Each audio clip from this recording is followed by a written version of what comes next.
साधक को भगवान और उनके मत दोनों में दोष दृष्टि नहीं करनी चाहिए। वास्तव में सब कुछ भगवान का ही है, परंतु मनुष्य भूल से भगवान की वस्तुओं को अपनी मानकर बंध जाता है और ममता कामना के वश में होकर दुख पाता रहता है। अतः इस अपनेपन का त्याग करवाकर मनुष्य का उद्धार करने के लिए ही भगवान अपनी सहज करुणा से सब कुछ अपने अर्पण करने की बात कहते हैं। अतः इस विषय में दोष दृष्टि करना अनुचित है। ये तो भगवान का परम सौहार्द कारुण्य वात्सल्य ही है कि अपने में कोई अपूर्णता हो और आवश्यकता न होने पर भी केवल मनुष्य के कल्याणार्थ वे समस्त कर्मों को अपने अर्पण करने के लिए कहते हैं। भगवान का मत ही लोक में सिद्धांत कहलाता है। सर्वोपरि सिद्धांत को यहाँ मतम पद से कहा है। भगवान ने अपनी सहज सरलता एवं निराभिमानता के कारण सर्वोपरि सिद्धांत को मत नाम से कहा। ये मत यहाँ सिद्धांत त्रिकाल में एक जैसा रहता है, इसमें कभी कोई परिवर्तन नहीं होता, चाहे कोई श्रद्धा करे या न करे। यहाँ नित्यम पद मतम का विश्लेषण नहीं, प्रत्युत अनुतिष्ठन्ति पद का ही विशेषण है, कारण कि भगवान नित्य है, अतः उनसे संबंधित समस्त वस्तुएं भी नित्य हैं। भगवान का मत भी नित्य है। भगवान का मत सर्वोपरि सिद्धांत है और सिद्धांत वही होता है जो कभी मिटता नहीं। भगवान का मत तो नित्य ही है, उसका अनुष्ठान नित्य होना चाहिए। इसलिए यहाँ क्रिया विशेषण नित्यम पद देने का तात्पर्य यह है कि भगवान के मत पर नित्य निरंतर सदा स्थित रहना चाहिए तथा उनके अनुसार अनुष्ठान करना चाहिए। एक प्रश्न और हो सकता है कि भगवान का मत क्या है और उसका सदा अनुष्ठान कैसे किया जाए। इसका उत्तर यह है कि मिली हुई कोई भी वस्तु अपनी नहीं है, ये भगवान का मत है। शरीर, इंद्रियां, मन, बुद्धि, प्राण, धन, संपत्ति, पदार्थ आदि सब प्रकृति के कार्य है और संसार भी प्रकृति का कार्य है। इसलिए इन वस्तुओं की संसार से एकता है तथा परमात्मा का अंश होने से स्वयं की परमात्मा से एकता है। अतः ये वस्तुएं व्यक्तिगत नहीं हैं, प्रत्युत इनके उपयोग का अधिकार व्यक्तिगत है। इसके सिवाय सद्गुण, सदाचार, त्याग, वैराग्य, दया, क्षमा आदि भी व्यक्तिगत नहीं है, ये भी भगवान के हैं।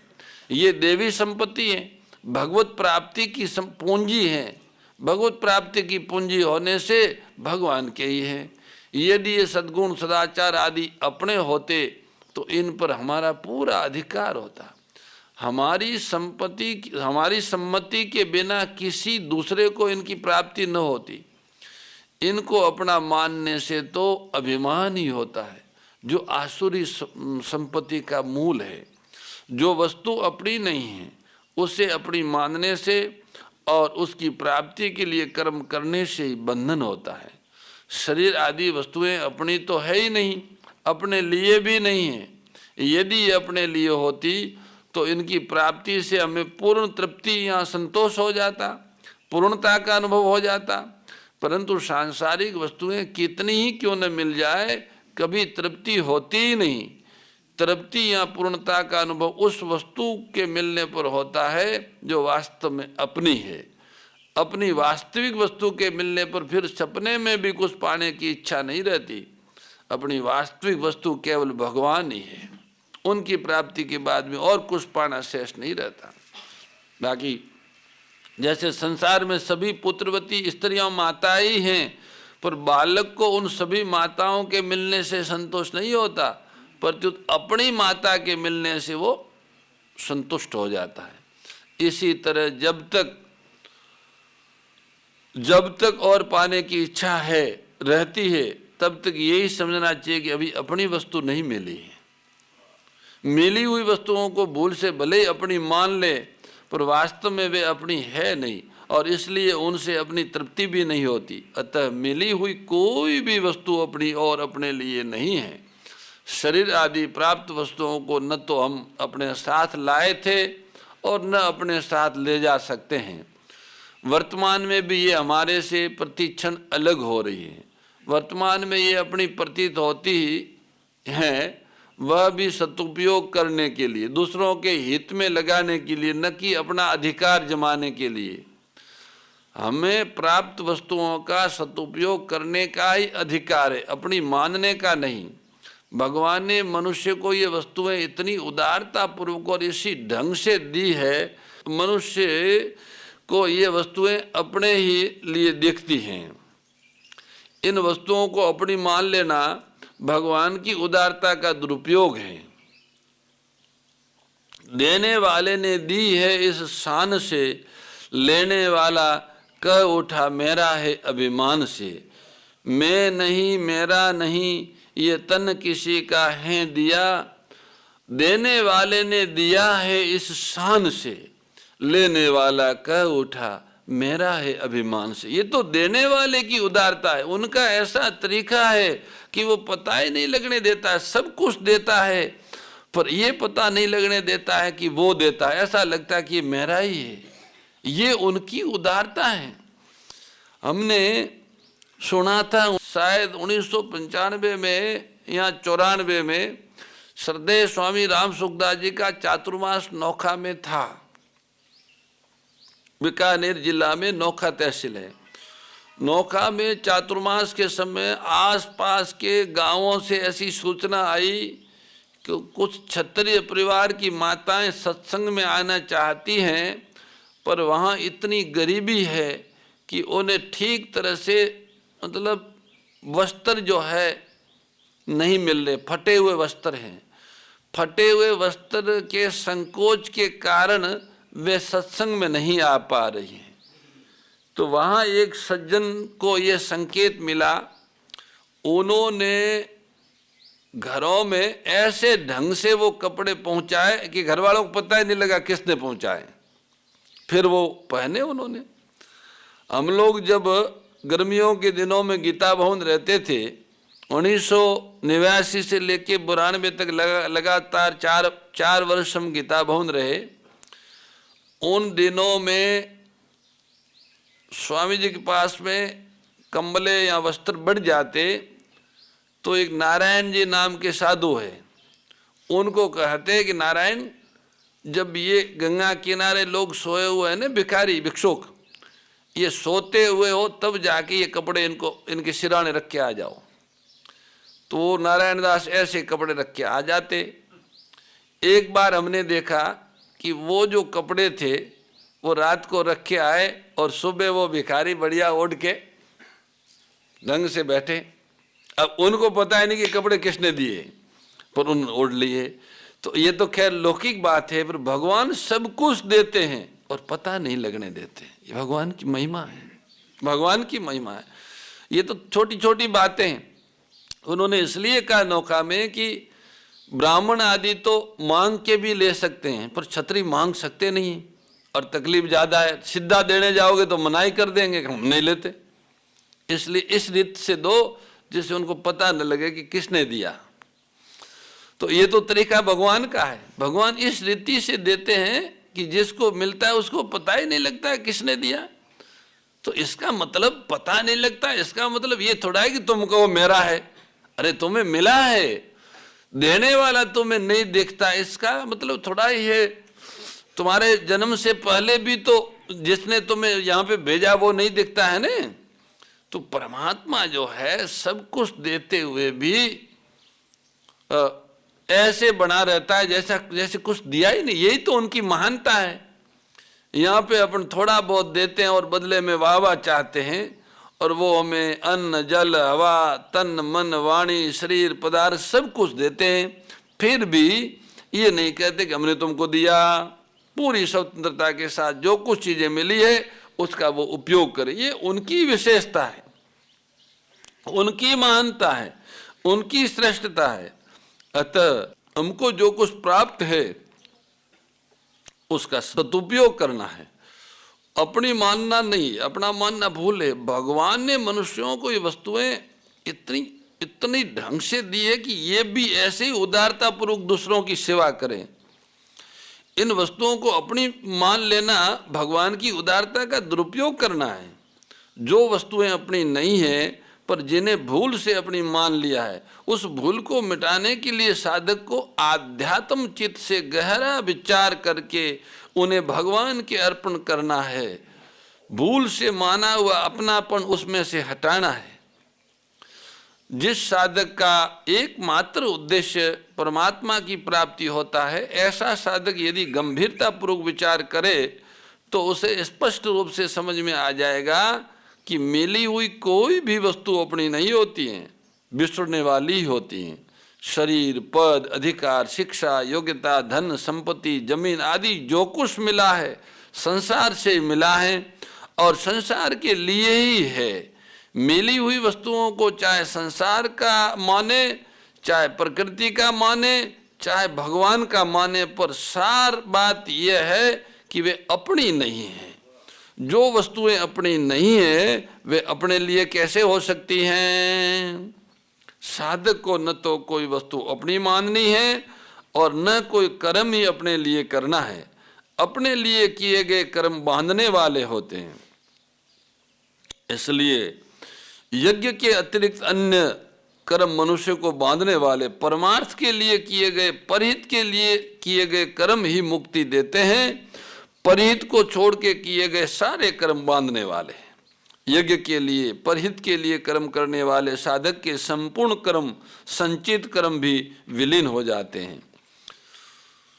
भगवान समस्त लोकों के महान ईश्वर हैं, सर्वलोक महेश्वरम। जब मनुष्य अपने को वस्तुओं का स्वामी मान लेता है तब वह अपने वास्तविक स्वामी को भूल जाता है, क्योंकि वह अपने को जिन वस्तुओं का स्वामी मानता है उसे उन्हीं वस्तुओं का चिंतन होता है। अतः भगवान को ही विश्व का एकमात्र स्वामी मानते हुए साधक को संसार में सेवक की तरह रहना चाहिए। संसार में सभी सेवक है, यहाँ कोई सिद्ध नहीं है, कोई स्वामी नहीं है। सेवक अपने स्वामी के समस्त कार्य करते हुए भी अपने को कभी स्वामी नहीं मानता। अतः साधक को शरीर, इंद्रियों, मन, बुद्धि, पदार्थ आदि को अपना न मानकर केवल भगवान का मानते हुए अपने कर्तव्य का पालन कर देना चाहिए। कर्म करने में निमित्त मात्र बन जाना चाहिए। अपने स्वामीपने का अभिमान नहीं करना चाहिए। सर्वस्व भगवत अर्पण करने के बाद लाभ, हानि, मान, अपमान, सुख, दुख आदि जो कुछ आए उनको भी साधक भगवान का ही माने और उनसे अपना कोई प्रयोजन न रखें। कर्तव्य मात्र प्राप्त परिस्थिति के अनुरूप होता है। परिस्थिति के अनुरूप प्रसन्नतापूर्वक अपने कर्तव्य का पालन करता रहे, यही भगवान के मत का सदा अनुसरण करना है।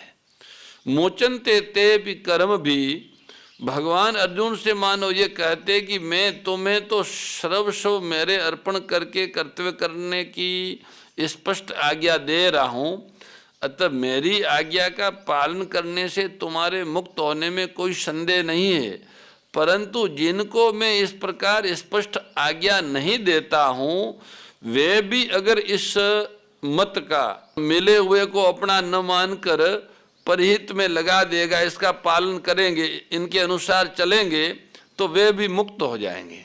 कारण कि ये मत ऐसा है कि चाहे मुझे माने या न माने, केवल इस सिद्धांत का पालन करने से मनुष्य मुक्त हो जाता है।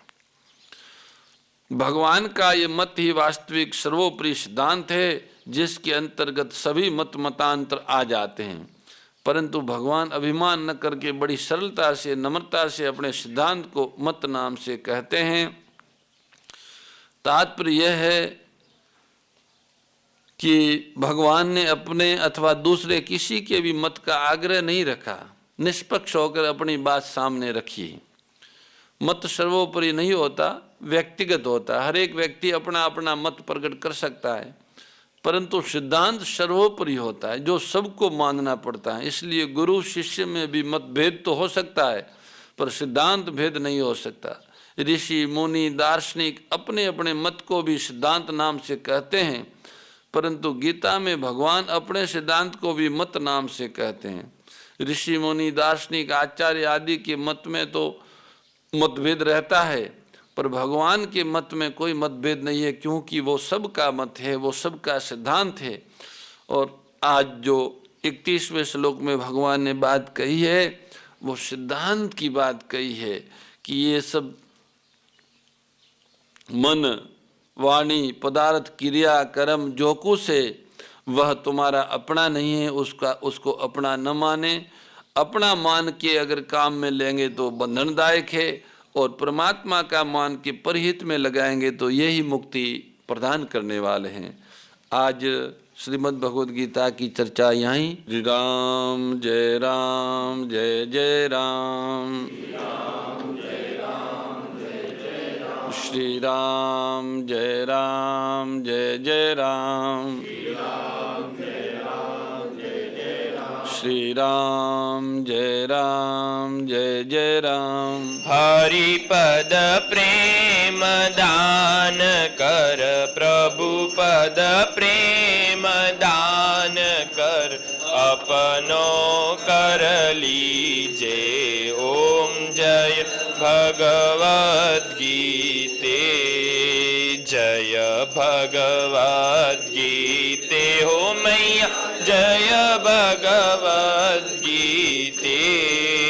हरि हिय कमल विहारिणी, प्रभु हिय कमल विहारिणी, सुंदर सुपुनीते। ओम जय भगवद गीते। श्री गीता माता की जय। ओम द्यौः शांतिरंतरिक्षगुं शांति, पृथ्वी शांतिरापः शांतिरोषधयः शांतिः, वनस्पतयः शांतिर्विश्वे देवाः शांतिर्ब्रह्म शांतिः, सर्वगुं शांतिः शांतिरेव शांतिः, क्षमा शांतिरेधि। ओम जज्ञेन जज्ञमयजन्त देवास्तानि धर्माणि प्रथमान्यासन्न, तेहनाकं महिमानः सचन्त जत्र पूर्वे साध्याः सन्ति देवाः। ओम श्रीमद्भगवद्गीतायै नमः। मंत्रपुष्पांजलिं समर्पयामि। श्री गीता माता की जय। जगत जननी गौ माता की जय। धर्म की अधर्म का, प्राणियों में विश्व का, गौ माता की, गौ माता की। ओम नमः पार्वती पतये हर हर महादेव हर। परम श्रद्धेय गौरीशी स्वामी श्री दत्त शरणानंद जी महाराज की प्रेरणा व मार्गदर्शन में विश्व के सबसे बड़े गौ सेवा संस्थान श्री गोधाम महातीर्थ पथमेड़ा द्वारा संरक्षित लाखों बीमार, विकलांग, वृद्ध एवं अशक्त गोवंश वेद लक्षणा गोमाता की सेवा के साथ साथ भारतीय गोवंश का संरक्षण, संपोषण, संवर्धन एवं उनसे प्राप्त पंचगव्यों का परिष्करण व विनियोग करना, घर घर गोपालन, गो अभ्यारण्य, घास चारा उत्पादन हेतु गोचर भूमि का विकास, गोपालन लोक संस्कृति के पुनर्जागरण हेतु वेद लक्षणा गो महिमा का प्रचार प्रसार करना तथा गोपालक किसानों के स्वावलंबन हेतु गो कृषि अन्न एवं गो दुग्धान का गुणवत्ता युक्त बाजार तैयार करना श्री गोधाम महातीर्थ का पावन उद्देश्य है। आप सभी दानदाता श्री गोधाम महातीर्थ पथमेड़ा द्वारा संचालित गो सेवा महाअभियान में बढ़ चढ़कर सहयोग कर लाखों बीमार, विकलांग, वृद्ध एवं अशक्त गोवंश के गोग्रास सेवा हेतु श्री गोधाम पथमेड़ा लोक पुण्यार्थ न्यास के बैंक ऑफ बड़ौदा खाता संख्या 084901000238827 IFSC कोड BARB 0 ASHRAM शाखा आश्रम रोड अहमदाबाद में गोग्रास सेवा निमित्त जमा कर सकते हैं। अधिक जानकारी के लिए संपर्क करें 7742093179 7665059999 7073000151।